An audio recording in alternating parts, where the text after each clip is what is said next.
Hi friends, YouTube ಚಾನಲ್ಗೆ ಸ್ವಾಗತ. ಆಸೆ ಧಾರಾವಾಹಿಯ ನಾಳಿನ ಸಂಚಿಕೆಯಲ್ಲಿ ಏನಾಗ್ತಿದೆ ಅಂತ ನೋಡೋಣ ಬನ್ನಿ. ಮೊದಲಿಗೆ ಮಂಜನ್ ಬರ್ತ್ಡೇಗೆ ಮೀನಾನ ಹೋಗ್ಬೇಡ ಅಂತ ಸೂರ್ಯ ಎಷ್ಟೇ ಹೇಳಿದ್ರು ಕೂಡ ಸೂರ್ಯನ್ ಮಾತ್ ಮೀರಿ ಹೋಗಿರ್ತಾಳೆ ಮೀನಾ. ಅದ್ ಗೊತ್ತಾಗಿ ಸೂರ್ಯ ಬೇಜಾರ್ ಮಾಡ್ಕೊಂಡು ಕಂಠ ಪೂರ್ತಿ ಕುಡ್ಕೊಂಡ್ ಬಂದು ಮೀನಾ ಹತ್ರ ಜಗಳ ಮಾಡ್ತಿದ್ರೆ ಇದನ್ನೆಲ್ಲ ಶಾಂತಿ ಮರೆಯಿಂದ ನೋಡಿ ತುಂಬಾ ಖುಷಿ ಪಡ್ತಾ ಇರ್ತಾರೆ. ಈ ಕಡೆ ಸೂರ್ಯ ಮೀನಾನ್ ಬೈದು ನನ್ಗೆ ನಮ್ಮ ಅಪ್ಪನ್ ಬಿಟ್ರೆ ಈ ಮನೇಲಿ ಬೇರೆ ಯಾರು ಇಲ್ಲ ಅಂತ ಹೇಳಿ ಜಗಳ ಮಾಡಿ ಸೂರ್ಯ ಮಲ್ಕೊಂಡಿದ ತಕ್ಷಣನೇ ಶಾಂತಿ ಮೀನಾ ಹತ್ರ ಬಂದ್ ನಗ್ತಿರ್ತಾರೆ. ಆಗ ಮೀನಾ, ಅತ್ತೆ ನಿಮ್ಗೆ ಇವಾಗ ಸಂತೋಷ ಆಗಿರ್ಬೇಕಲ್ವಾ, ನೀವ್ ಅನ್ಕೊಂಡಾಗೆ ಆಯ್ತಲ್ವಾ ಅಂತ ಕೇಳಿದಾಗ, ಇನ್ನು ಜಾಸ್ತಿನೇ ಗಲಾಟೆ ಮಾಡ್ತಾನೆ ಅಂತ ಅನ್ಕೊಂಡಿದ್ದೆ ಕಣೆ, ಆದ್ರೆ ಸ್ವಲ್ಪ ಕಡಿಮೆ ಆಯ್ತು, ಆದ್ರೂ ಪರವಾಗಿಲ್ಲ, ಇನ್ಮೇಲೆ ನಡೆಯೋದೆಲ್ಲ ನಡೆಯುತ್ತೆ ಬಿಡು. ಏನೋ 1,00,000 ರೂಪಾಯಿ ಬಹುಮಾನ ತಗೊಂಡ್ ಬಂದು ಏನೇನ್ ಆಟ ಆಡ್ದೆ ನೀನು, ನೀವಿಬ್ರು ಆದರ್ಶ ದಂಪತಿಗಳು ಅಂತ ನಿನ್ ಬಗ್ಗೆ ಹೇಳ್ತಾ ಹೋಗ್ಲಿದ್ದು, ಹಾಗೆ ಮೆರಿತಾ ಇದ್ದೆ ನೀನು. ಅದು ಅಲ್ದೆ ಅವ್ನ್ಗೆ ಕುಡಿಯೋದ್ ಬಿಡಿಸ್ತೀನಿ ಅಂತ ಏನೇನೋ ಬಿಲ್ಡಪ್ ಬೇರೆ ಕೊಟ್ಕೋತಾ ಇದ್ದೆ. ಏನಾಯ್ತೆ ಈಗ? ಇವತ್ತು ಅವ್ನ್ ಈ ತರ ಕುಡ್ದ್ ಮಲಗಿದಾನೆ ಅಂದ್ರೆ ಅದಕ್ಕೆ ನೀನೇ ಕಾರಣ. ಕಟ್ಕೊಂಡ್ ಗಂಡನ ಈ ಸ್ಥಿತಿಗೆ ತಂದಿದ್ಯಾ ನೀನು. ಹೂ ಕಟ್ಟೋಳೆ, ನೋಡ್ದೇನೆ ಸಣ್ಣ ಕಿಡಿ ಹಚ್ಚದೆ ಅಷ್ಟೇ, ಹೇಗ್ ಬ್ಲಾಸ್ಟ್ ಆಗ್ತಿದ್ದಾನೆ ಅಂತ. ಅಬ್ಬಾ, ಈಗ ನನ್ಗೆ ಹಲ್ವಾ ತಿನ್ಬೇಕು ಅಂತ ಅನ್ನಿಸ್ತಿದೆ ಅಂತ ಶಾಂತಿ ಖುಷಿಯಿಂದ ಹೇಳ್ತಿರ್ತಾರೆ.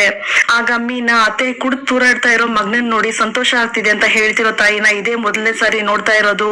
ಅವ್ರಿಗೇನಾದ್ರೂ ಹೆಚ್ಚು ಕಮ್ಮಿ ಆಗೋ ತರ ನೀವ್ ಮಾಡಿದ್ರಿ ಅಂತ ಅನ್ಕೊಳ್ಳಿ, ನಾನ್ ಇನ್ನೊಂದ್ ಮುಖನ ನೋಡ್ಬೇಕಾಗತ್ತೆ ಅಂತ ಮೀನಾ ಕೋಪದಿಂದ ಶಾಂತಿನ್ ಬೈತಾಳೆ. ಮಾರನೇ ದಿನ ರಂಗನಾಥ್ ಅವ್ರು ವಾಕಿಂಗ್ ಮುಗಿಸ್ಕೊಂಡ್ ಬಂದಿದ ತಕ್ಷಣನೇ ಕಾಫಿ ತಗೊಳ್ಳಿ ಮಾವ ಅಂತ ಮೀನಾ ಕೊಡ್ತಾಳೆ. ನಿನ್ನೆ ನೈಟ್ ಸೂರ್ಯ ಎಷ್ಟ್ ಗಂಟೆಗೆ ಬಂದಮ್ಮ ಅಂತ ರಂಗನಾಥ್ ಅವ್ರು ಕೇಳಿದಾಗ, ಸ್ವಲ್ಪ ಲೇಟ್ ಆಗಿ ಬಂದ್ರು ಮಾವ ಅಂತ ಮೀನಾ ಹೇಳ್ತಾಳೆ. ಆಗ ರಂಗನಾಥ್, ನೀನ್ ಅವನನ್ನ ಮದ್ವೆ ಆಗೋದಕ್ಕಿಂತ ಮುಂಚೆ ನೋಡ್ಕೊಳ್ಳೋದಕ್ಕೆ ಯಾರು ದಿಕ್ಕಿರ್ಲಿಲ್ಲಮ್ಮ. ಅವನು ಎಷ್ಟೊತ್ತಿಗೆ ಬರ್ತಾನೆ, ಯಾವಾಗ ಊಟ ಮಾಡ್ತಾನೆ, ಯಾವ್ದು ಒಂದು ಗೊತ್ತಾಗ್ತಿರ್ಲಿಲ್ಲ. ಸೂರ್ಯ ಬರೋವರೆಗೂ ಇಲ್ಲೇ ಸೋಫಾ ಮೇಲೆ ಕುತ್ಕೊಂಡ್ ಕಾಯ್ತಾ ಇದ್ದೆ ನಾನು. ಆದ್ರೆ ನೀನ್ ಬಂದ್ಮೇಲೆ ನೀನೇ ನೋಡ್ಕೋತಾ ಇದೀಯಾ, ಹಾಗೆ ಅವನನ್ನ ಜವಾಬ್ದಾರಿ ಇರೋ ವ್ಯಕ್ತಿಯನ್ನಂಗ್ ಮಾಡಿದ್ಯಾ. ಈಗ ಅವನ ಬಗ್ಗೆ ನಿನ್ನ ಹತ್ರ ಕೇಳಿ ಸಮಾಧಾನ ಮಾಡ್ಕೋಬಹುದು ಬಿಡಮ್ಮ ಅಂತ ರಂಗನಾಥ್ ಅವ್ರು ಹೇಳ್ತಾರೆ. ಅಷ್ಟರಲ್ಲೇ ಸೂರ್ಯ ಬೆಚ್ಚ ಬಿದ್ದೆದ್ದು ರಂಗನಾಥ್ ಅವ್ರು ನೋಡಿ ತಲೆ ಸರಿ ಮಾಡ್ಕೊಂಡು ಹೋಗ್ತಿರ್ಬೇಕಾದ್ರೆ, ಯಾಕೋ ಸೂರ್ಯ ರಾತ್ರಿ ಲೇಟ್ ಆಗಿ ಬಂದಿಯಂತೆ ಅಂತ ರಂಗನಾಥ್ ಅವ್ರು ಕೇಳಿದಾಗ, ಹೌದಪ್ಪ ಬಾಡಿಗೆ ಇತ್ತು, ಲೇಟ್ ಆಯ್ತು ಅಂತ ಸೂರ್ಯ ಹೇಳ್ತಾನೆ. ಸರಿ ಹೋಗಿ ಕಾಫಿ ಇಸ್ಕೊಂಡ್ ಕುಡಿ ಹೋಗು ಅಂತ ರಂಗನಾಥ್ ಅವ್ರು ಹೇಳಿದಾಗ, ಸರಿನಪ್ಪ ಅಂತ ಹೇಳಿ ಸೂರ್ಯ ಅಲ್ಲಿಂದ ಹೋಗ್ತಾನೆ. ಆಗ ಮೀನಾ ಕಾಫಿ ತಂದ್ಕೊಟ್ಟು ತಗೊಳ್ರಿ ಅಂತ ಹೇಳಿದಾಗ, ಹೆಂಡತಿ ಗಂಡನ್ ಮಾತ್ ಕೇಳ್ದೆ ಇದ್ರೆ ಗಂಡ ಕಾಫಿ ಕುಡಿಯಲ್ಲ ಅಂತ ಸೂರ್ಯ ಹೇಳಿದಾಗ, ಸರಿ ಟೀ ಮಾಡ್ಕೊಂಡ್ ಬರ್ಲಾ ಅಂತ ಮೀನಾ ಕೇಳ್ತಾಳೆ. ಅದಕ್ಕೆ ಸೂರ್ಯ, ಟೀನು ಕುಡಿಯಲ್ಲ ಕಣೆ, ಆಲ್ಕೋಹಾಲ್ ಕುಡಿತಾನೆ ಅಂತ ಹೇಳಿ ಸೂರ್ಯ ಸ್ನಾನಕ್ ಹೋದಾಗ ಅಲ್ಲಿಗೆ ಮೀನಾ ಬಂದು ಕಾರ್ ಕೀನ್ ಎತ್ಕೊಂಡು, ನನ್ ನೋಡ್ದೆ ನನ್ ಜೊತೆ ಮಾತಾಡ್ದೆ ಅದ್ ಹೇಗ್ ಹೋಗ್ಬಿಡ್ತೀರಾ ಅಂತ ನಾನು ನೋಡ್ತೀನಿ ಅಂತ ಬಚ್ಚಿಟ್ಕೋತಾಳೆ. ನಂತರ ಸೂರ್ಯ ಸ್ನಾನ ಮುಗಿಸ್ಕೊಂಡು ರೆಡಿಯಾಗಿ ಕೀ ಹುಡುಕ್ತಾ ಇರುವಾಗ, ಏನೋ ಹುಡುಕ್ತಾ ಇದೀಯ ಅಂತ ರಂಗನಾಥ್ ಅವ್ರು ಕೇಳ್ತಾರೆ. ಆಗ ಸೂರ್ಯ, ಅಪ್ಪ ಕಾರ್ ಕೀ ಎಲ್ಲೋ ಇಟ್ಬಿಟ್ಟಿದ್ದೀನಪ್ಪ, ಅದನ್ನೇ ಹುಡುಕ್ತಾ ಇದ್ದೀನಿ ಅಂತ ಸೂರ್ಯ ಹೇಳ್ತಾನೆ. ಆಗ ರಂಗನಾಥ್, ಮೀನಾ ಇವನ್ ಕಾರ್ ಕೀ ಎಲ್ಲೋ ಹೋಯ್ತು ಅಂತ ಹುಡುಕ್ತಿದ್ದಾನೆ, ರಾತ್ರಿ ಎಷ್ಟೊತ್ತಿಗೆ ಬಂದಮ್ಮ, ಪ್ರಜ್ಞೆ ಇಟ್ಕೊಂಡ್ ಬಂದ ತಾನೆ ಅಂತ ರಂಗನಾಥ್ ಅವ್ರು ಕೇಳಿದಾಗ, ಇಲ್ಲೇ ಎಲ್ಲೋ ಬಿದ್ದಿರುತ್ತೆ, ಹುಡ್ಕೋತೀನಿ ಬಿಡಪ್ಪ ಅಂತ ಸೂರ್ಯ ಹೇಳ್ತಾನೆ. ನಾನು ಮೀನನ್ ಕೇಳ್ತಿದ್ದೀನಿ ಕಣೋ, ನಿನ್ನೆಲ್ಲ, ನೀನ್ ಸುಮ್ನೆ ಇರು ಅಂತ ರಂಗನಾಥ್ ಅವ್ರು ಹೇಳಿದಾಗ, ಶಾಂತಿ ಅಡ್ಡ ಬಂದು, ಅವ್ನ್ ಸೈಲೆಂಟ್ ಆಗಿರೋದನ್ನ ನೋಡ್ತಾ ಇದ್ರೇನೆ ಗೊತ್ತಾಗ್ತಿಲ್ವಾ ನಿಮ್ಗೆ, ಅವ್ನ್ ಕುಡ್ದು ತುರಾಡ್ಕೊಂಡ್ ಬಂದಿರ್ತಾನೆ ಅಂತ ಹೇಳ್ತಾರೆ. ಆಗ ರಂಗನಾಥ್, ಏನು ಸೂರ್ಯ ಕುಡ್ಕೊಂಡ್ ಬಂದಿದ್ದೇನೋ ಅಂತ ಕೇಳಿದಾಗ, ಅದು ಅಪ್ಪ ಸ್ವಲ್ಪ ಲೈಟ್ ಆಗಿ ಹಾಕೊಂಡ್ ಬಂದಿದ್ನಪ್ಪ ಅಷ್ಟೇ ಅಂತ ಸೂರ್ಯ ಹೇಳ್ತಾನೆ. ನಿನ್ ಲೈಟ್ ಅಂದ್ರೆ ಏನು ಅಂತ ನನಗ್ ಗೊತ್ತಿಲ್ಲ ಅಂತ ಅನ್ಕೊಂಡಿದ್ಯಾ, ಅಂತ ಕರ್ಮನೆಲ್ಲ ಕುಡಿಬೇಡ ಅಂತ ನಾನ್ ನಿನ್ಗೆ ಎಷ್ಟ್ ಸರಿ ಹೇಳಿಲ್ಲ, ಕುಡಿದೇ ಇದ್ದಿದ್ರೆ ಕೀ ಎಲ್ಲಿರುತ್ತೆ ಅಂತ ಗೊತ್ತಿರ್ತಿತ್ತು ಅಂತ ರಂಗನಾಥ್ ಅವ್ರು ಹೇಳಿದಾಗ, ಇಲ್ಲ ಅಪ್ಪ ಇಲ್ಲೇ ಎಲ್ಲೋ ಇಟ್ಟಿದ್ದೆ ಅಂತ ಸೂರ್ಯ ಹೇಳ್ತಾನೆ. ಆಗ ರಂಗನಾಥ್, ಕುಡ್ದು ನಶೆ ಇರಿದ್ರೆ ಮೆದ್ಲು ಕೂಡ ಕೆಲಸ ಮಾಡಲ್ವಂತೆ, ಇನ್ನು ಕೀ ಎಲ್ಲಿಟ್ಟಿದ್ಯಾ ಅಂತ ಹೇಗ್ ನೆನಪು ಬರುತ್ತೆ ಹೇಳು, ಚೆನ್ನಾಗ್ ಕುಡ್ಕೊಂಡ್ ಬಂದು ನಾಚಿಕೆಯಿಂದ ಹೇಳ್ತಿದ್ಯಲ್ಲ, ಅವತ್ತು ಕುಡಿಯೋದ್ ಬಿಟ್ಬಿಟ್ಟಿದೀನಿ, ನಿನ್ಮೇಲೆ ಆಣೆ ಇನ್ಮೇಲೆ ಕುಡಿಯೋದಿಲ್ಲಪ್ಪ ಅಂತ ಹೇಳಿ ಮತ್ತೆ ಮತ್ತೆ ಅದೇ ಕೆಲ್ಸ ಮಾಡ್ತಾ ಇದೀಯಾ ಅಂತ ಹೇಳಿ ಮೀನಾ, ಅವ್ನ್ ಕುಡಿದೇ ಇರೋ ಹಾಗೆ ನಿನ್ನೆ ನೋಡ್ಕೋಬೇಕಮ್ಮ ಅಂತ ರಂಗನಾಥ್ ಅವ್ರು ಹೇಳ್ತಾರೆ.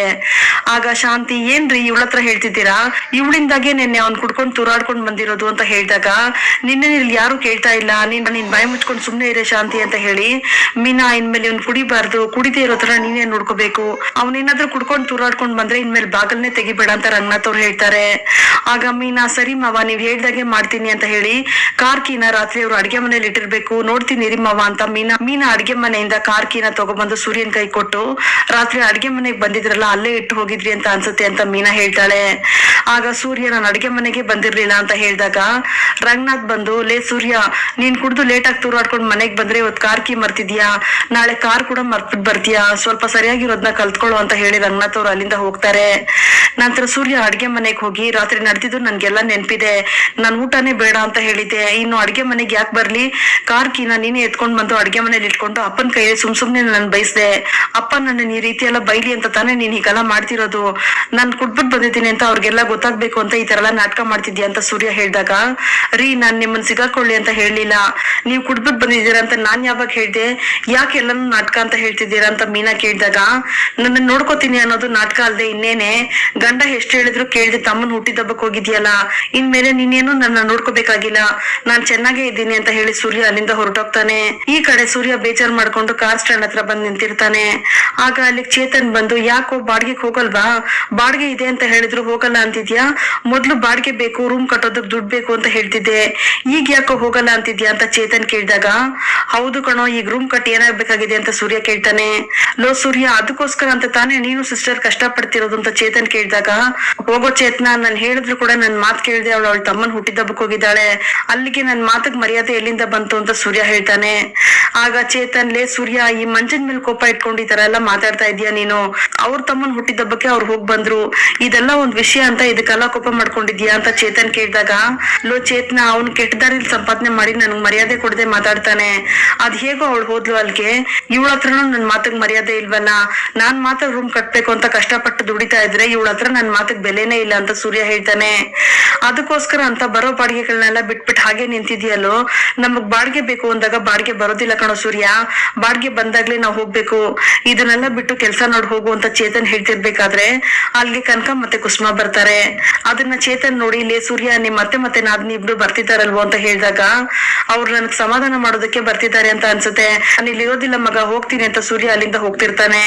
ಲೇ ಇರೋ, ಅದೇನ್ ಹೇಳ್ತಾರೆ ಅಂತ ನೋಡೋಣ, ಅದ್ ಹೇಗ್ ಹೋಗ್ತೀಯ ನೋಡ್ತೀನಿ ಅಂತ ಚೇತನ್ ಹೇಳ್ತಿರ್ಬೇಕಾದ್ರೆ ಕುಸುಮ ಮತ್ತೆ ಕನಕ ಇಬ್ರು ಅಲ್ಲಿಗ್ ಬಂದು, ಬಾಬಾ ನೀವ್ ಇಲ್ಲೇ ಇರ್ತೀರಾ ಅಂತ ಅನ್ಕೊಂಡ್ ಬಂದ್ವಿ, ನಾವ್ ಫೋನ್ ಮಾಡಿದ್ವಿ ಆದ್ರೂ ನೀವ್ ತೆಗಿಲಿಲ್ಲ ಅಂತ ಕನಕ ಹೇಳ್ತಾಳೆ. ಆಗ ಸೂರ್ಯ, ಅತ್ತೆ ಕನಕ, ನಿಮ್ ಇಬ್ರನ್ನ ಎಲ್ಗಾದ್ರೂ ಕರ್ಕೊಂಡ್ ಹೋಗ್ಬೇಕಾಗಿತ್ತ ಅಂತ ಕೇಳಿದಾಗ, ಹಾಗೇನು ಇಲ್ಲ ಅಳಿ ಅಂದ್ರೆ ಅಂತ ಕುಸುಮ ಹೇಳ್ತಾರೆ. ನಂತರ ಬಾಬಾ ನಾವ್ ನಿಮ್ ಜೊತೆ ಸ್ವಲ್ಪ ಮಾತಾಡ್ಬೇಕು ಅಂತ ಬಂದ್ವಿ ಅಂತ ಕನಕ ಹೇಳಿದಾಗ, ಮೀನಾ ಹೇಳಿದ್ಲು ಅಂತ ಬಂದ್ರ ಅಂತ ಸೂರ್ಯ ಕೇಳ್ತಾನೆ. ನಾವ್ ಬಂದಿರೋದೇ ಅವಳಿಗೆ ಗೊತ್ತಿಲ್ಲ ಅಳಿ ಅಂದ್ರೆ, ನೀವು ತುಂಬಾ ಕೋಪ ಮಾಡ್ಕೊಂಡಿರೋದ್ ನೋಡಿದ್ವಿ ಅದಕ್ಕೆ ಬಂದ್ವಿ ಅಂತ ಕುಸುಮ ಹೇಳಿದಾಗ, ಅಯ್ಯಯ್ಯೋ ಕೋಪ ಮಾಡ್ಕೊಳ್ಳೋದಕ್ ನಾನ್ ಯಾರತ್ತೆ, ನಾನೊಬ್ಬ ಸಾಧಾರಣ ಡ್ರೈವರು, ನನ್ ಮಾತಕ್ ಬೆಲೆ ಎಲ್ಲಿದೆ ಅಂತ ಸೂರ್ಯ ಹೇಳ್ತಾನೆ. ಅಳಿ ಅಂದ್ರೆ ನಿಮ್ ಕೋಪ ಎಂತದ್ದು ಅಂತ ನಮ್ಗೂ ಗೊತ್ತಿದೆ, ಮೀನಾ ಬರಲ್ಲ ಅಂತ ಮೊದ್ಲೇ ಹೇಳಿದ್ಲು, ಆದ್ರೂ ನಾವೇ ಬಾ ಅಂತ ಬಲವಂತ ಮಾಡಿದ್ವಿ, ಮಂಚ ನೋಡಿದ್ರೆ ಅಕ್ಕ ಬರ್ಲಿಲ್ಲ ಅಂದ್ರೆ ನಾನ್ ಹರಕೆನೆ ತೀರ್ಸೋದಿಲ್ಲ ಅಂತ ಹೇಳ್ಬಿಟ್ಟ, ಅದಕ್ಕೆ ಮೀನಾ ಬರ್ಲೇಬೇಕಾಯ್ತು ಅಂತ ಕುಸುಮ ಹೇಳಿದಾಗ, ಬಾಬಾ ಅಕ್ಕ ಸ್ವಲ್ಪ ಹೊತ್ತು ಅಷ್ಟೇ ಇದ್ದಿದ್ದು ಅಂತ ಕನಕ ಹೇಳ್ತಾಳೆ. ಆಗ ಸೂರ್ಯ, ಸ್ವಲ್ಪ ಹೊತ್ತಿದ್ಲು ಜಾಸ್ತಿ ಹೊತ್ತಿದ್ಲು, ನನ್ ಮಾತಕ್ ಬೆಲೆ ಎಲ್ಲಿದೆ ಹೇಳು ಅವಳ ಹತ್ರ, ಅವಳಿಗೆ ಇಷ್ಟ ಬಂದಾಗ ನಡ್ಕೋತಿದ್ದಾಳೆ ಅಂತ ಸೂರ್ಯ ಹೇಳ್ತಾನೆ. ಅಯ್ಯೋ ಹಾಗಲ್ಲ ಏನು ಇಲ್ಲ ಅಳಿ ಅಂದ್ರೆ, ಮೀನಾ ನೀವ್ ಹೇಳಿದ್ರಿ ಅಂತ ಬರಲ್ಲ ಅಂತಾನೆ ಹೇಳಿದ್ಲು, ಅವನಿಗೆ ನಮ್ಮನ್ ಬಿಟ್ರೆ ಯಾರು ಇಲ್ಲ, ನೀನ್ ಬರ್ಲೇಬೇಕು ಅಂತ ನಾನ್ ಹೇಳಿದ್ದಕ್ಕೆ ಸ್ವಲ್ಪ ಹೊತ್ತು ಇದ್ದು ಹೋಗ್ತೀನಿ ಅಂತ ಬಂದ್ಲು ಅಷ್ಟೇ. ಚಿಕ್ಕ ವಯಸ್ಸಿಂದಾನು ಮಂಜಾನು ಮೀನಾನು ಇಬ್ರು ಜೊತೆಲೆ ಬೆಳೆದಿದ್ದು, ಅವ್ರಿಬ್ರು ಒಬ್ರನ್ನೊಬ್ರು ಬಿಟ್ಟಿರ್ತಾನೆ ಇರ್ಲಿಲ್ಲ, ತಮ್ಮನ್ ಮನ್ಸಿಗೆ ಬೇಜಾರಾಗತ್ತೆ ಅಂತ ಮೀನಾ ಆತರ ಮಾಡಿದ್ಲು ಅಷ್ಟೇ ಅಂತ ಕುಸುಮ ಹೇಳಿದಾಗ, ತಮ್ಮನ್ ಮನ್ಸಿಗೆ ಬೇಜಾರಾಗತ್ತೆ ಅಂತ ಅವಳಿಗೆ ಗೊತ್ತಿದೆ, ಆದ್ರೆ ಗಂಡನ್ ಮನ್ಸಿಗೆ ಬೇಜಾರಾಗತ್ತೆ ಅಂತ ಅವಳು ಅನ್ಕೊಳ್ಳೇ ಇಲ್ವಲ್ಲ ಅಂತ ಸೂರ್ಯ ಹೇಳ್ತಾನೆ. ಅಯ್ಯೋ ಅಳಿ ಅಂದ್ರೆ ಅವಳ ಹತ್ರ ಎಲ್ಲ ನಡ್ಕೊಳ್ಳೋದಿಲ್ಲ, ಪಾಪ ಅವಳಿಗೇನು ಗೊತ್ತಾಗ್ತಿಲ್ಲ, ನಿಮ್ಗೆ ಅವಳ ಮೇಲೆ ಕೋಪ ಬಂದಿದೆ ಅಂತ ನನ್ಗೆ ಚೆನ್ನಾಗ್ ಗೊತ್ತು, ನಮ್ ಮೇಲೆ ಕೋಪ ಮಾಡ್ಕೊಳ್ಳಿ, ಆದ್ರೆ ಮೀನನ್ ಮಾತ್ರ ದಯವಿಟ್ಟು ಕ್ಷಮಿಸ್ಬಿಡಿ ಅಂತ ಕುಸುಮ ಅವ್ರು ಕೈ ಮುಗಿತಾರೆ. ಆಗ ಸೂರ್ಯ, ಅತ್ತೆ ನೀವ್ ಆತರ ಎಲ್ಲ ಕೈ ಮುಗಿಬಾರದು, ಒಬ್ಬ ಗಂಡ ಆದವನು ಫಂಕ್ಷನ್ಗೆ ಹೋಗ್ಬೇಡ ಅಂತ ಹೆಂಡತಿಗೆ ಯಾಕೆ ಹೇಳ್ತಾನೆ ಹೇಳಿ, ಕನಕ ನೀನ್ ಹೇಳಮ್ಮ ಅಂತ ಸೂರ್ಯ ಹೇಳಿದಾಗ, ನನ್ ಗೊತ್ತಾಗ್ತಿಲ್ಲ ಬಾಬಾ ಅಂತ ಕನಕ ಹೇಳ್ತಾಳೆ. ಇದೇ ಇವಾಗ ಸಮಸ್ಯೆ ಆಗಿರೋದು, ನಾನ್ ಯಾಕೆ ಹೇಳ್ದೆ ಅಂತ ಯಾರಿಗೂ ಗೊತ್ತಾಗ್ತಿಲ್ಲ, ಆ ಮಂಚ ರೌಡಿಗಳ ಜೊತೆ ಸೇರ್ಕೊಂಡು ಓಡಾಡ್ತಾ ಇದ್ದಾನೆ, ಅವನ್ಗೆ ಎಷ್ಟೇ ಕರೆದು ಬುದ್ಧಿ ಹೇಳಿದ್ರು ಕೂಡ ಕೇಳ್ತಾ ಇಲ್ಲ, ನಾಳೆ ದಿನ ಏನಾದ್ರೂ ಹೆಚ್ಚು ಕಡಿಮೆ ಆದ್ರೆ ಯಾರ್ ಹೊಣೆ, ಇದಕ್ಕೋಸ್ಕರ ನಾನ್ ಹೋಗ್ಬೇಡ ಅಂತ ಹೇಳಿದ್ದು, ಆದ್ರೆ ಇದೆಲ್ಲ ಅವಳಿಗೆ ಗೊತ್ತಾಗ್ತಾನೆ ಇಲ್ಲ, ಹೀಗೆ ಅವನ್ಗೆಲ್ಲ ಸಪೋರ್ಟ್ ಮಾಡ್ಕೊಂಡು ಬರ್ತಡೇ ಮಾಡ್ತಿದ್ರೆ ಅವ್ನ್ ರೌಡಿಗಳ ಜೊತೆ ಓಡಾಡ್ತಿದ್ದಾನಲ್ಲ, ಅದನ್ನ ಹೇಗ್ ಬದಲಾಯಿಸೋದು ಅಂತ ಸೂರ್ಯ ಕೇಳ್ತಾನೆ. ಆಗ ಕುಸುಮ, ಇಲ್ಲ ಅಳಿ ಅಂದ್ರೆ ಅವ್ನ್ ಇನ್ನು ಚಿಕ್ಕವನು, ಏನು ಗೊತ್ತಾಗೋದಿಲ್ಲ ಅಂತ ಹೇಳಿದಾಗ, ನೀವ್ ಆತರ ಅನ್ಕೋತಾ ಇದ್ದೀರಾ ಅಷ್ಟೇ, ಆದ್ರೆ ಅಲ್ಲಿ ಅವ್ನ್ ಬೇರೆ ತರಾನೇ ಇದ್ದಾನೆ, ಅದೆಲ್ಲ ಹೇಳೋದಕ್ಕೆ ನಾನ್ ಯಾರು ಬಿಡಿಯತ್ತೆ ಅಂತ ಸೂರ್ಯ ಹೇಳ್ತಾನೆ. ಆಗ ಕುಸುಮ, ಇಲ್ಲ ಅಳಿ ಅಂದ್ರೆ ಅವ್ನ್ ಮಾಡಿರೋ ತಪ್ಪನ್ನ ತಪ್ಪು ಅಂತ ಹೇಳೋ ಎಲ್ಲಾ ಅಧಿಕಾರನು ನಿಮ್ಗಿದೆ, ನೀವ್ ಕೇಳ್ದೆ ಇನ್ಯಾರು ಕೇಳ್ತಾರೆ ಹೇಳಿ ಅಂತ ಹೇಳಿದಾಗ, ಅಯ್ಯೋ ಅತ್ತೆ ಇವಾಗ ಅವ್ನ್ ದೊಡ್ಡ ಮನುಷ್ಯ ಆಗ್ಬಿಟ್ಟಿದ್ದಾನೆ, ಅವನನ್ನ ನಾನ್ ಹೇಗ್ ಕೇಳೋದ್ ಹೇಳಿ, ಅವ್ನ್ ಯಾರ ಮಾತನ್ನು ಕೇಳೋದಿಲ್ಲ, ನಾನೇನಾದ್ರೂ ಅವ್ನ್ ಹುಟ್ಟಿದ ಹುಟ್ಟಿದಬ್ಬಕ್ ಬಂದ್ರೆ ನಾನೇ ಇರೋದಿಲ್ಲ ಅಂತ ಅವ್ನ್ ಹೇಳಿದ್ಮೇಲೆ ಅಲ್ಲಿ ನನ್ಗೆ ಯಾವ ಮರ್ಯಾದೆ ಇರುತ್ತೆ ಹೇಳಿ ಅತ್ತೆ. ಮೀನಾಗೂ ಹೇಳ್ದೆ ನಿನ್ ತಮ್ಮನ್ ಹುಟ್ಟಿದಬ್ಬಕ್ ಹೋಗ್ಬೇಡ ಅಂತ, ಆದ್ರೂ ಹೋದ್ಲು. ನನ್ನ ಕೋಪ ಬರಲ್ವಾ ಅತ್ತೆ ಅಂತ ಸೂರ್ಯ ಕೇಳ್ತಾನೆ. ಆಗ ಕುಸುಮ, ನೀವು ಕೋಪ ಮಾಡ್ಕೊಳ್ಳೋದ್ರಲ್ಲಿ ನ್ಯಾಯ ಇದೆ ಹೇಳಿ ಅಂದ್ರೆ, ಆದ್ರೆ ನೀವೇ ಹೀಗೆ ಅವಳ ಹತ್ರ ಕೋಪ ಮಾಡ್ಕೊಂಡ್ರೆ ಅವಳಿಗೆ ಯಾರಿದ್ದಾರೆ ಹೇಳಿ ಅಂತ ಕುಸುಮ ಕೇಳಿದಾಗ, ಅವಳಿಗೆ ತಮ್ಮನೇ ಮುಖ್ಯ ಅಲ್ವಾ ಅತ್ತೆ ಅಂತ ಸೂರ್ಯ ಹೇಳ್ತಾನೆ. ಹಾಗಲ್ಲ ಏನು ಇಲ್ಲ ಬಾವ, ಅವಳಿಗೆ ನೀವು ಮುಖ್ಯನೇ, ಮಂಜಾನು ಮುಖ್ಯನೇ ಬಾವ. ಅಕ್ಕ ನಿಮ್ಮನ್ ತುಂಬಾ ಇಷ್ಟ ಪಡ್ತಾಳೆ ಅಂತ ಕನಕ ಹೇಳ್ದಾಗ, ನಾವ್ ಅಷ್ಟಿಷ್ಟ ಪಡ್ತೀವಿ ಇಷ್ಟಿಷ್ಟ ಪಡ್ತೀವಿ ಅಂತ ಸುಮ್ನೆ ಹೇಳೋದಲ್ಲ ಕನಕ, ಅದು ನಾವ್ ಹೇಗ್ ನಡ್ಕೋತೀವಿ ಅದ್ರ ಮೇಲೆ ಇರುತ್ತೆ ಅಂತ ಸೂರ್ಯ ಹೇಳ್ದಾಗ, ಅಳಿಯಂದ್ರೆ ಅವಳನ್ನ ಒತ್ತಾಯ ಮಾಡಿ ಕರ್ಕೊಂಡೋಗಿದ್ ನಾವು, ನಮ್ದೇ ತಪ್ಪಾಯ್ತು, ಕ್ಷಮಿಸ್ಬಿಡಿ ಅಂತ ಕುಸುಮ ಅವ್ರು ಕೇಳ್ಕೊತಾರೆ. ಅಯ್ಯೋ ಅತ್ತೆ ನೀವೇನ್ ತಪ್ಪು ಮಾಡಿಲ್ಲ, ಕ್ಷಮೆ ಕೇಳ್ಬಿಡಿ ಅಂತ ಸೂರ್ಯ ಹೇಳ್ತಾನೆ. ಅಷ್ಟರಲ್ಲಿ ಬಾಡಿಗೆಗೆ ಅಂತ ಸೂರ್ಯನ್ಗೆ ಯಾರೋ ಫೋನ್ ಮಾಡಿದಾಗ, ಸರಿ ನಾನು ಬರ್ತೀನಿ ಅಂತ ಹೇಳಿ ಸೂರ್ಯ ಅಲ್ಲಿಂದ ಹೇಳಿ ಹೊರಟೋಗ್ತಾನೆ. ಈ ಕಡೆ ಚೇತನ್ ಕುಸುಮ ಹತ್ರ ಬಂದು, ಅಮ್ಮ ನೀವ್ ಯಾಕೆ ಇಲ್ಲಿಗೆ ಬರೋದಕ್ ಹೋದ್ರಿ? ಅವನ್ ಕೋಪ ಇರೋದು ಮಂಜನ್ ಮೇಲೆ, ಅವ್ನ್ ಸೇರಿರೋ ಸವಾಸನೆ ಸರಿ ಇಲ್ಲಮ್ಮ, ಅವನಿಗೆ ಬುದ್ಧಿ ಹೇಳಿದ್ರು ಕೂಡ ಕೇಳ್ತಿಲ್ಲ, ಅದಕ್ಕೆ ಇವ್ನ ಈ ತರ ಎಲ್ಲ ಆಡ್ತಿದ್ದಾನೆ, ಮಂಜನ್ಗೆ ಸ್ವಲ್ಪ ಬುದ್ಧಿ ಹೇಳಿ ಎಲ್ಲ ಸರಿ ಹೋಗುತ್ತೆ ಅಂತ ಹೇಳಿದಾಗ, ಸರಿನಪ್ಪ ಆಯ್ತು ನಾವಿನ್ ಬರ್ತೀವಿ ಅಂತ ಹೇಳಿ ಕನಕ ಮತ್ತೆ ಕುಸುಮ ಇಬ್ರು ಅಲ್ಲಿಂದ ಹೊರಡ್ತಾರೆ. ಈ ಕಡೆ ಮೀನಾಗಿ ಕುಸುಮ ಅವ್ರು ಫೋನ್ ಮಾಡಿ, ಅಳಿಯಂದ್ರು ಕೋಪ ಮಾಡ್ಕೊಂಡಿರೋದು ನಿನ್ ಮೇಲಲ್ಲ ಕಣೆ, ಮಂಜನ್ ಮೇಲಂತೆ, ಅದಕ್ಕೆ ಅವ್ರು ಈ ತರ ಎಲ್ಲ ಮಾತಾಡಿದಾರಂತೆ, ಅಳಿಯಂದ್ರ ಹತ್ರ ನಾನ್ ಮಾತಾಡಿದೀನಿ ಅಂತ ಹೇಳಿದಾಗ, ಏನಂತ ಹೇಳಿದ್ರಮ್ಮ ಅವ್ರು ಅಂತ ಮೀನಾ ಕೇಳ್ತಾಳೆ. ಮಾತಾಡ್ತಿರೋವಾಗ ಅವ್ರಿಗೆ ಕಾರ್ ಬಾಡ್ಗೆ ಬಂತು ಅಂತ ಹೋಗ್ಬಿಟ್ರು ಕಣೆ ಮೀನಾ, ನಾನ್ ಅವ್ರ ಹತ್ರ ಎಲ್ಲ ಮಾತಾಡಿದೀನಿ, ನೀನೇನ್ ಭಯ ಪಡ್ಬೇಡ ಅಂತ ಕುಸುಮ ಅವ್ರು ಹೇಳ್ತಾರೆ. ಈ ಕಡೆ ಸೂರ್ಯ ಕಾರ್ ಬಾಡ್ಗೆಗೆ ಅಂತ ಹೋದಾಗ ಒಬ್ಬ ಹೆಂಗಸು ಕಾರ್ ಹೊತ್ಕೊಂಡು ಅಳ್ತಿರ್ತಾರೆ. ಅದನ್ನ ಸೂರ್ಯ ನೋಡಿ, ಯಾಕಕ್ಕ ಇಷ್ಟೊಂದು ಅಳ್ತಾ ಇದ್ದೀರಾ, ನನ್ನನ್ನ ನಿಮ್ ತಮ್ಮ ಅನ್ಕೊಂಡು ನನ್ನ ಹತ್ರ ಹೇಳಿ, ಏನೇ ಸಮಸ್ಯೆ ಇದ್ರು ಪರಿಹಾರ ಮಾಡೋದಕ್ ಪ್ರಯತ್ನ ಪಡ್ತೀನಿ ಅಂತ ಸೂರ್ಯ ಕೇಳ್ತಾನೆ. ಆಗ ಅವರು, ನನ್ನ ಅಣ್ಣನ್ಗೆ ತುಂಬಾ ಜ್ವರ ಬಂದು ಹಾಸ್ಪಿಟಲ್ ನಲ್ಲಿ ಅಡ್ಮಿಟ್ ಆಗಿದ್ದಾರಪ್ಪ ಅಂತ ಹೇಳಿದಾಗ, ಜ್ವರ ಬಂದು ಅಡ್ಮಿಟ್ ಆಗಿದಾರಲ್ಲಕ್ಕ, ಟ್ರೀಟ್ಮೆಂಟ್ ಕೊಟ್ರೆ ಎಲ್ಲ ಸರಿ ಹೋಗುತ್ತಲ್ಲ ಅಂತ ಸೂರ್ಯ ಹೇಳ್ತಾನೆ. ಹಾಗಲ್ಲಪ್ಪ, ಅವ್ನ್ಗೆ ತುಂಬಾ ಜ್ವರ ಬಂದಿದೆ, ಅದು ಸಮಸ್ಯೆ ಅಲ್ಲ, ಆದ್ರೆ ನಮ್ಮ ಮನೆಯವರು ನಮ್ಮ ಅಣ್ಣನ್ ನೋಡೋದಕ್ ಹೋಗ್ಬೇಡ ಅಂತ ಹೇಳ್ತಿದ್ದಾರೆ ಅಂದಾಗ, ಯಾಕ ಆತರ ಹೇಳ್ತಿದ್ದಾರೆ ಅಂತ ಸೂರ್ಯ ಕೇಳ್ತಾನೆ. ಚಿಕ್ಕ ವಯಸ್ಸಲ್ಲಿ ಅವನೇನೋ ಒಂದ್ ತಪ್ಪು ಮಾಡಿ ಸಮಸ್ಯೆ ತಂದಿಟ್ಟಿದ್ದ, ಅದರಿಂದಾಗಿ ನನ್ ಗಂಡ ಮತ್ತೆ ನಮ್ಮ ಅಣ್ಣ ಇಬ್ರು ಮಾತಾಡ್ತಿರ್ಲಿಲ್ಲ, ಹಾಗಾಗಿ ನಾನು ಕೂಡ ಅವ್ರ ಜೊತೆ ಮಾತಾಡ್ಬಾರ್ದು ಅಂತ ನನ್ ಗಂಡ ಕಂಡೀಷನ್ ಹಾಕಿದ್ದಾರೆ. ಇಷ್ಟು ದಿನ ನಾನು ಕೂಡ ಅವ್ರು ಹೇಳಿದಾಗೆ ಇದ್ದೆ, ಆದ್ರೆ ಈಗ ನಮ್ಮ ಅಣ್ಣನ್ ತುಂಬಾ ಹುಷಾರಿಲ್ಲ, ಈಗ್ಲೂ ಅವನ ಜೊತೆ ಮಾತಾಡ್ಬೇಡ, ಅವನನ್ನ ನೋಡ್ಬೇಡ ಅಂತ ಹೇಳಿದ್ರೆ ನನ್ ಕೈಲಿ ಸಹಿಸ್ಕೊಳ್ಳೋದಕ್ ಆಗ್ತಿಲ್ಲ. ಮದ್ವೆ ಆಗಿರೋ ಹೆಣ್ಮಕ್ಳಿಗೆ ತವ್ರ ಮನೆ ಸಂಬಂಧನ ಬಿಟ್ಟು ಬಾ ಅಂತ ಹೇಳಿದ್ರೆ ಹೇಗ್ ಸಹಿಸ್ಕೊಳ್ಳೋದಕ್ಕಾಗುತ್ತೆ ಹೇಳಪ್ಪ ಅಂತ ಜೋರಾಗಿ ಅಳ್ತಿರ್ತಾರೆ. ನಂತರ ನನ್ನ ಅಣ್ಣ ನಮ್ಮ ಅಪ್ಪನ ತರ ಇದ್ನಪ್ಪ, ಇದು ನನ್ ಗಂಡನ್ಗೆ ಅರ್ಥನೇ ಆಗ್ತಿಲ್ಲ, ನಾನ್ ಏನ್ ಮಾಡ್ಲಪ್ಪ ಅಂತ ಅವ್ರು ಹೇಳ್ತಿರುವಾಗ ಸೂರ್ಯನ್ಗೆ ಮೀನಾ ಹೇಳಿದ್ ಮಾತೆ ನೆನ್ಪಾಗ್ತಾ ಇರುತ್ತೆ. ಮದ್ವೆ ಆದ್ಮೇಲೆ ನನ್ನ ಅಮ್ಮ, ನನ್ ತಂಗಿ, ನನ್ ತಮ್ಮ ಎಲ್ರನ್ನೂ ಬಿಟ್ಬಿಡ್ಬೇಕಾ, ತಮ್ಮ ಮತ್ತೆ ಗಂಡನ್ ಮಧ್ಯೆ ನನ್ನ ತಂದಿಟ್ಟು ನನ್ನ ತಾಳ್ಮೆನ ಪರೀಕ್ಷೆ ಮಾಡ್ಬೇಡಿ ಅಂತ ಮೀನಾ ಹೇಳಿದ್ದನ್ನ ನೆನ್ಸ್ಕೊಂಡು ಸೂರ್ಯ ಬೇಜಾರ್ ಮಾಡ್ಕೋತಿರ್ತಾನೆ.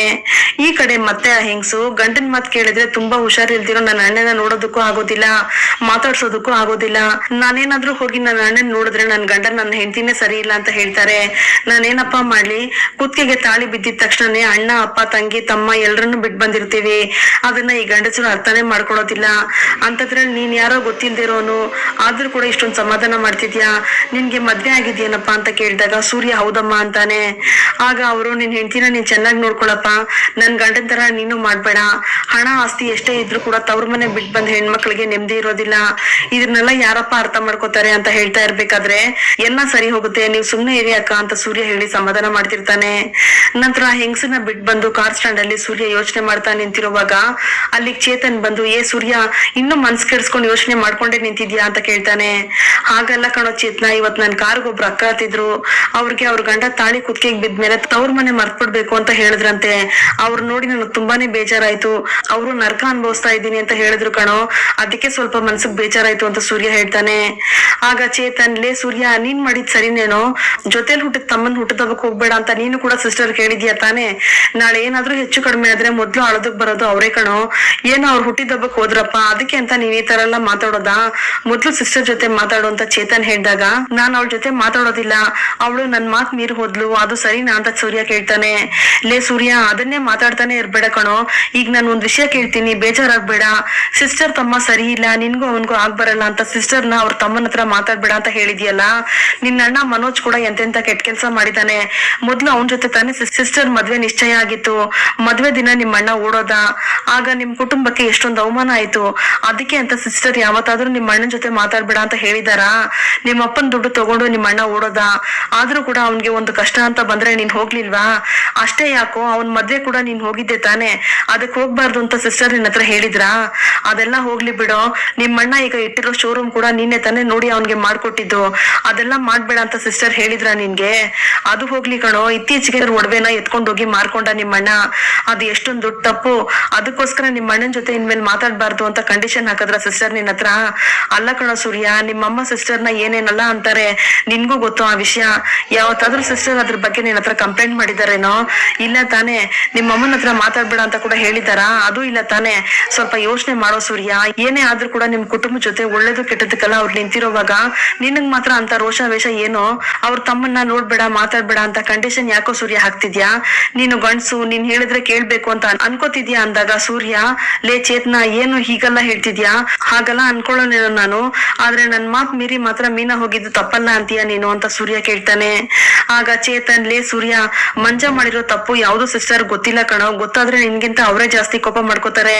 ಆದ್ರೆ ಅವ್ರ ಮನ್ಸಿಗೆ ನೋವಾಗ್ಬಾರ್ದು ಅಂತ ನೀನೇ ತಾನೇ ಇನ್ನೂ ಆ ವಿಷಯನ ಅವ್ರಿಗೆ ಹೇಳಿಲ್ಲ.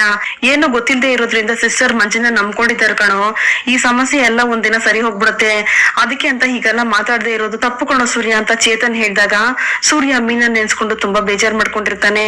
ಇಲ್ಲಿಗೆ ಈ ಸಂಚಿಕೆ ವಿಡಿಯೋ ಮುಕ್ತಾಯವಾಗುತ್ತದೆ. ಈ ವಿಡಿಯೋ ನಿಮ್ಗೆ ಇಷ್ಟ ಆಗಿದ್ರೆ ಪ್ಲೀಸ್ ಲೈಕ್ ಮಾಡಿ, ಸಬ್ಸ್ಕ್ರೈಬ್ ಮಾಡಿ. Thank you.